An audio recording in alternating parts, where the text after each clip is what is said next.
Hello, and welcome back to my channel Out on a Wander. Today's video is going to be about Shincliffe's forgotten racecourse.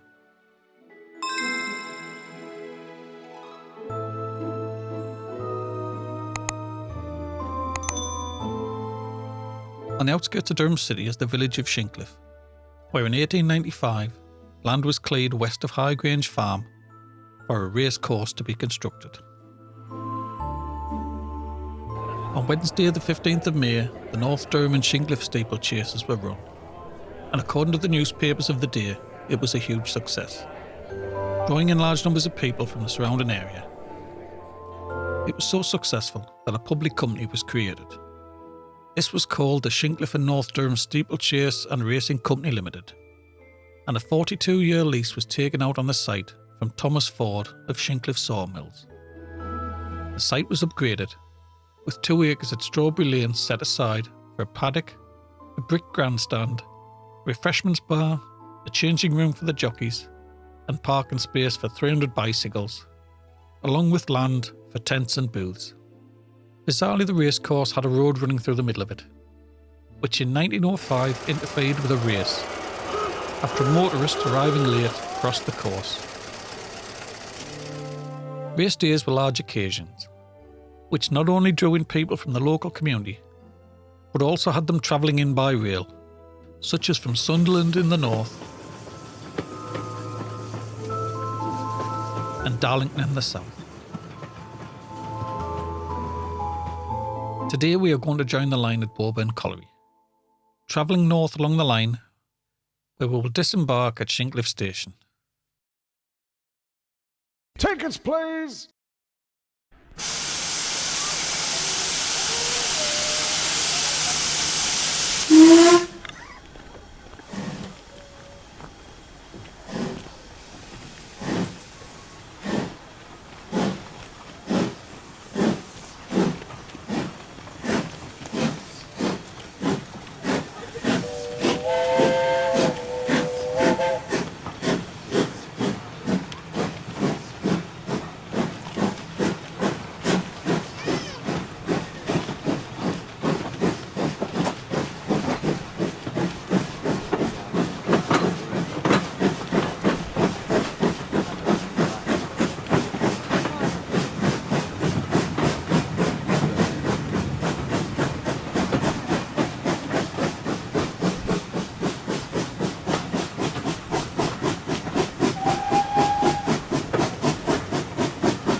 Shincliffe Station was designed by the famous train station architect George Townsend Andrews and was once described as a classic example of his work.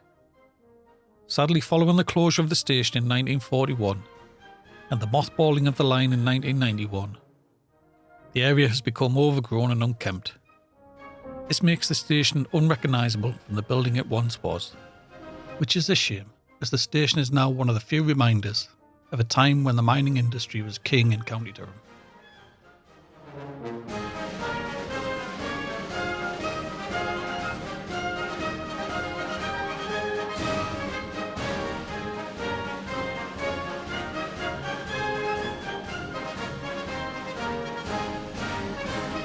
And from here, we will make our way along the platform towards the site of the racecourse.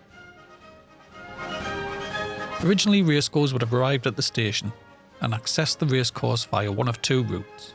The first was via the top road, a purpose-built road just north of Moorhouse Farm.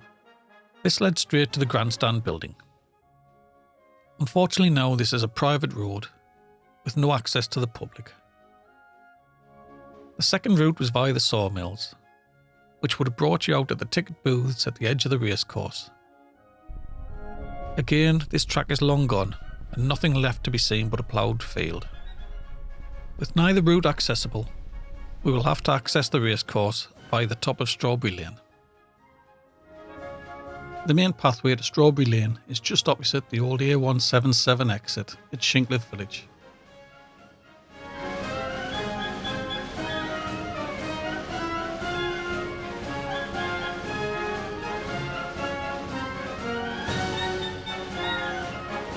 Strawberry Lane itself is just about gone and is now nothing more than just a walker's track.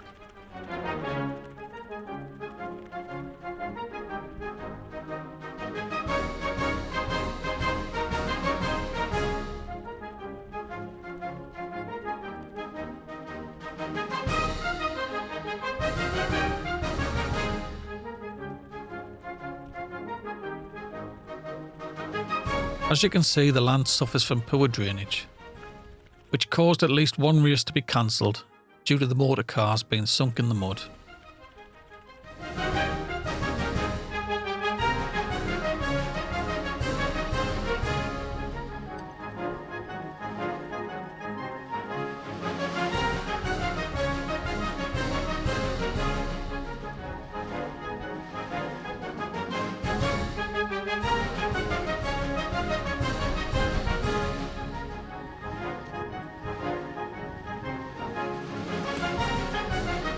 The grandstand. And now we have arrived at the site of the old grandstand building. Along this dolomite path, behind the modern cattle pens, is a strip of land strewn with rubble. This is the remains of the grandstand building. The only part still visible is sections of the original concrete pad, which the building was built upon.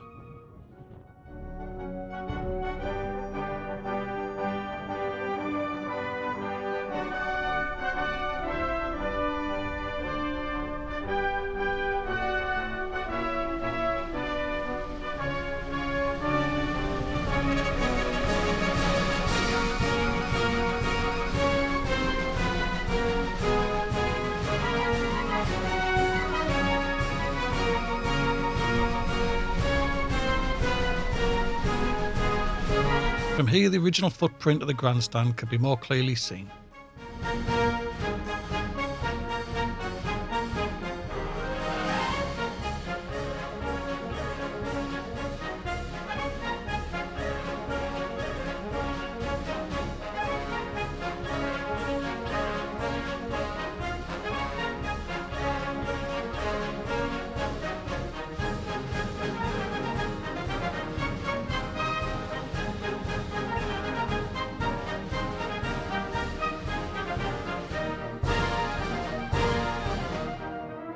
Around the site, relics from the past can still be seen, such as old horse leathers, bits of broken crockery, and bricks from the demolished grandstand building.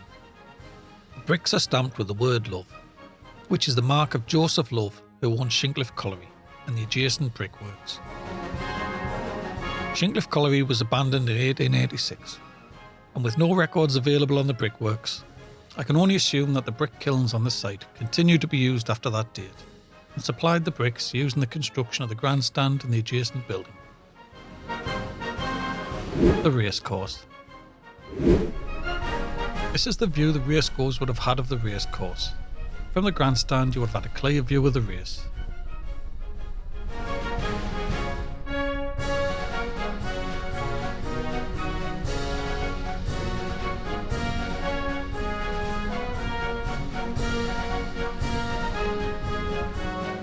From the air, looking from the location of the grandstand, we can clearly see the water feature marked on the Ordnance Survey map, along with one end of the racecourse bordered by Butterby Wood.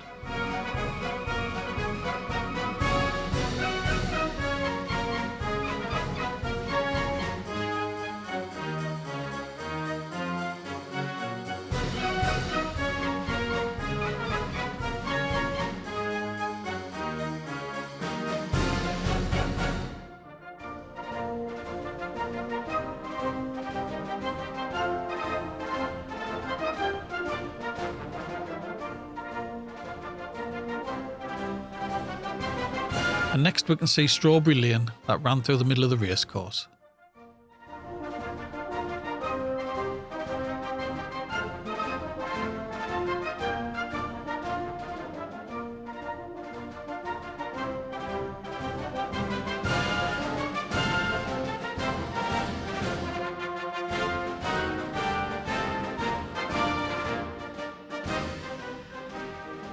And as we pan across, we can see in the distance Bourburn spoil heaps, or as they're locally known, the pit heaps. These hills of pit waste are now thick woodland, teeming with wildlife, which just goes to show how quickly nature can take back old industrial wasteland. And now in the distance we can see Shincliffe train station, the old sawmills, and the location of where the toll booths would have been sited.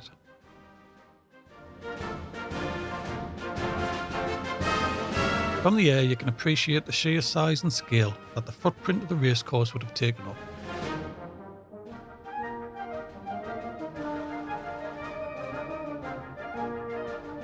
And this section is where the visitors of all classes would have gathered, after coming through the toll booths. This area would have been packed with people enjoying the carnival atmosphere, while waiting for the races to begin.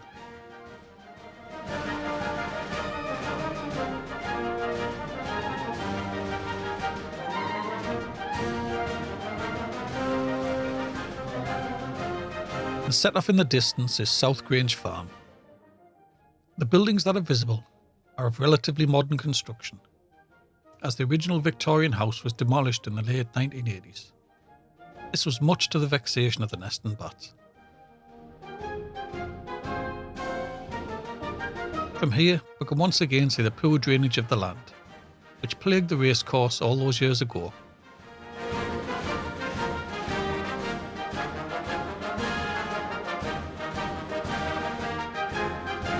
And as for the track itself, well, the land has been worked for so many years that there is no sign of the racecourse left.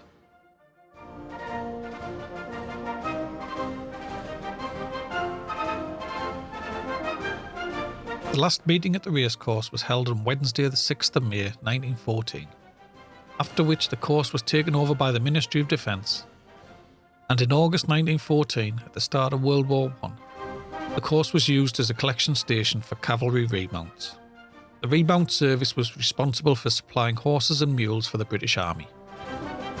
After the war, the course never reopened and remained as farmland, just as it is today. And the grandstand was used to store hay and farming equipment.